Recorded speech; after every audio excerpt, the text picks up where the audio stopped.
Bonjour, bienvenue dans cette vidéo qui aujourd'hui va peut-être vous permettre de changer la trajectoire de votre succès.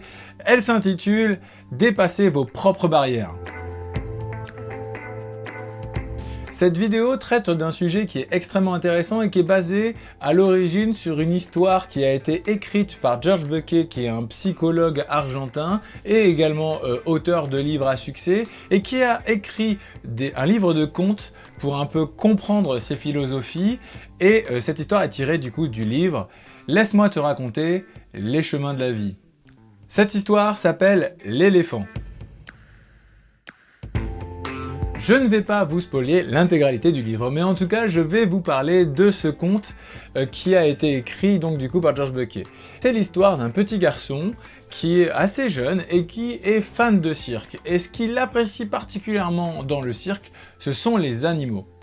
Ce qui l'a fasciné, ce sont les éléphants, ces êtres et ces mammifères qui sont énormes et qui au final, eh bien, la plupart du temps, étaient parqués à l'extérieur du cirque et retenus par souvent une corde ou une chaîne accrochée à un petit pieu. Et il s'avère que ce petit jeune homme, du haut de ses 6 ans, il s'est dit « Mais pourquoi un animal aussi gros et aussi puissant n'arrivait pas à se libérer de la chaîne ?» Alors du coup, à cette époque-là, ce petit garçon, il croyait réellement dans le fait que les adultes avaient la vérité, etc. Donc du coup, il s'est adressé aux différents adultes qu'il pouvait voir autour de lui, son professeur, son papa, sa maman. Enfin, on peut imaginer plein de gens, le conte n'est pas très explicite dessus. Et donc du coup, à chaque fois, il leur disait « Mais pourquoi un éléphant aussi gros ne se libère-t-il pas de sa chaîne ?» Et c'est vrai qu'en tant qu'adulte, à ce moment-là, nous, on se pose même plus la question. Pour nous, c'est une normalité. Et c'est rigolo qu'un petit enfant de 6 ans, du coup, pose cette question et du coup, vienne un peu, chatouiller nos différents préjugés. Et là, en fait, les adultes réfléchissent et ne savent pas vraiment répondre à la question. Ils essayent, mais ils trouvent pas vraiment de réponse très efficace. Il s'avère qu'à un moment donné, le papa de ce petit garçon, il en a marre de voir son fils chercher la réponse, donc du coup il décide de l'emmener auprès du directeur du cirque. À ce moment-là, ce monsieur en fait regarde le petit garçon et va lui donner la réponse, et c'est la réponse qui nous intéresse aujourd'hui dans cette vidéo. Il va dire tout simplement que les éléphants qui sont dans les cirques, en fait, ils ne peuvent y être qu'à partir du moment où ils ont été intégrés depuis tout petit. Et quand ils sont tout petits, on met la même corde et le même pieu à leurs pieds. Quand ils sont petits, ils vont s'attaquer à la corde, ils vont s'attaquer à la chaîne et ils vont tirer dessus, ils vont tirer de toute leur force. Mais à ce moment-là, la chaîne est plus forte qu'eux. Et ils vont grandir tout en testant cette chaîne, mais ils vont grandir avec cette idée que la chaîne est plus forte qu'eux. Arrivés à l'âge adulte, ils seront tellement sûrs de cette certitude qu'ils ne testeront même plus la chaîne. La chaîne pourrait ne même pas être attachée à un pieu que l'éléphant ne bougerait pas. Et c'est ça la morale de cette histoire, c'est de se dire mais si l'éléphant adulte avait conscience de qui il était et surtout du fait qu'il n'est plus la même chose que quand il était tout petit, il est possible qu'il puisse briser ses chaînes. Et c'est un peu ce que j'ai envie de partager avec vous aujourd'hui, c'est briser vos chaînes. Souvenez-vous que vous n'êtes pas la même personne qu'hier et que vous avez grandi et que quand vous grandissez, vous acquérissez des nouvelles compétences et des nouvelles capacités qui vous permettent de dépasser les limites que vous pensiez avoir. Et c'est ce qu'on va voir dans le prochain point. Pour dépasser ces croyances limitantes, la première chose que j'ai envie de vous dire, c'est qu'il va falloir les déterminer. Prenez un moment pour réfléchir à vos limites, à ce que vous considérez comme étant une limite. Aujourd'hui, quand vous réfléchissez à qui vous êtes, qu'est-ce qui vous bloque aujourd'hui? Quels sont les points sur lesquels vous dites « non, je ne suis pas assez fort ». Quels sont les points qui viennent titiller votre syndrome de l'imposteur? Écrivez-les ces points-là afin de pouvoir déjà les matérialiser et après pouvoir potentiellement les analyser. Il est extrêmement important d'être lucide par rapport à soi. Donc l'auto-évaluation, l'auto-réflexion sur où est-ce qu'on en est va être extrêmement important et je vous engage du coup à faire cet exercice, posez sur un papier, mettez ce qui vous bloque afin de pouvoir quelque part travailler dessus et faire en sorte que vous soyez plus du tout un éléphanto qui a grandi, mais du coup un éléphant capable de briser sa chaîne. Les croyances ne sont que des pensées, et les pensées, j'ai envie de vous dire, ça se change. Donc il est grand temps de remettre en question vos croyances limitantes.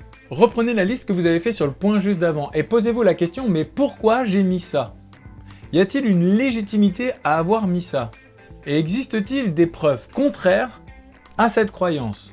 On va prendre un exemple tout bête. Vous pensez que vous n'êtes pas assez qualifié pour tel ou tel projet, tel ou tel sujet, tel ou tel engagement entrepreneurial. Eh bien, réfléchissez à pourquoi en fait vous vous dites ça. Quelles sont au final les compétences qui vous permettent de dire je ne suis pas assez fort pour ça? Ou quelles sont les compétences qui pourraient du coup venir au contraire et contredire cette croyance? En dépassant vos croyances limitantes, ça va vous permettre de reprendre confiance en vous. Et avoir une méthodologie de déconstruction de ces pensées va vous permettre de commencer à avoir un caractère positif sur qui vous êtes. Donc tout l'objectif est de créer un terrain fertile à la croissance de la confiance en soi. J'ai envie de vous dire qu'en premier lieu, notez toutes vos victoires.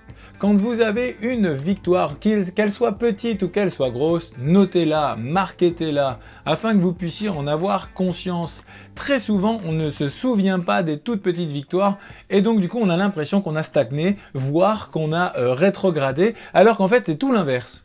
Écrivez-les dans un papier, écrivez-les dans un carnet ou un carnet numérique et ça va vous permettre de revenir en arrière, de pouvoir regarder le chemin parcouru et de vous rendre compte que vous n'êtes plus la personne qu'il y avait il y a 6 mois ou il y a 1 an ou il y a 2 ans et que vous avez pu évoluer, monter en compétences. Fixez-vous des objectifs réalisables, mettez des points mesurables afin que vous puissiez en fait tout simplement les atteindre et si vous les atteignez, eh bien félicitez-vous, marketez-les et ça va vous faire monter votre confiance en vous et ça va tordre le cou à cette croyance limitante que vous n'en êtes pas capable. Souvent, combattre ces barrières va vous contraindre à sortir de votre zone de confort. La plupart du temps, on s'enferme dans une zone de confort parce que justement, elle est là où nous sommes en confiance. Le principe même de la barrière limitante, c'est de ne pas vous proposer un panel de possibilités extérieures à cette zone-là. Donc faites l'effort de pousser vos limites et de croire que vous pouvez le faire. Le succès, il ne vient pas en ne restant que dans son petit coin. La plupart du temps, le succès vient parce que vous êtes en train de forcer vos propres limites. Et vous allez vous rendre compte qu'en forçant vos propres limites, en fait, ce ne sont plus des limites, c'était tout simplement une croyance limitante qui vous empêchait réellement d'avoir cette perspective. Pensez que l'échec fait partie du jeu et de l'accroissement. Surtout ne pensez pas que l'échec en fait est tout simplement un no way ou un stop. L'échec fait partie du jeu et fait partie de l'apprentissage. Il y avait Nelson Mandela qui disait « Je ne perds jamais, soit je gagne, soit j'apprends ». Et ça, c'est une super philosophie de vie afin que vous puissiez dépasser vos croyances. Maintenant qu'on a un petit peu déconstruit cette barrière limitante, on va regarder un petit peu la mise en action afin de pouvoir vraiment, quelque part, mettre un coup de balai dans ces croyances limitantes. On va revenir un petit peu sur le mindset que je vous ai dit juste avant. Fixez-vous des objectifs. Il n'y a rien de mieux que de se fixer des objectifs. Il y a plusieurs méthodes qui existent. La méthode SMART est sûrement une des méthodes les plus connues pour ça. Mais en tout cas, mettez-vous des objectifs, des SMART goals comme des objectifs à très haut niveau. Soyez ambitieux, n'ayez pas peur parce que tous les objectifs qui sont dans votre zone de confort ne vont pas vous aider. Mettez-vous des objectifs qui vont aller au-delà de ça. Mais des objectifs chiffrables, pas des objectifs sur lesquels en fait on va être un petit peu dans le flou. Ah bah du coup j'aimerais me développer à terme.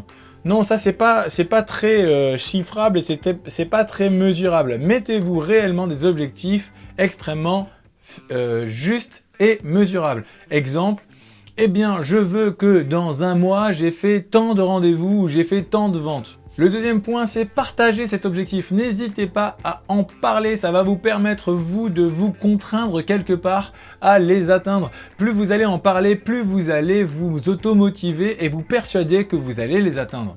Dans les années 90, il y avait une série qui disait « Toujours plus haut, plus fort, plus vite, jusqu'au bout de l'extrême limite ». J'ai envie de vous dire que, en dehors du fait que cette série n'était pas une série psychologique ou philosophique, il n'empêche que son credo et cette phrase-là peut très bien vous animer et faire en sorte que vous ayez des objectifs bien plus élevés que ceux d'aujourd'hui, pas forcément pour tout simplement avoir un truc inatteignable et puis vous dire bah tiens je vais viser la lune.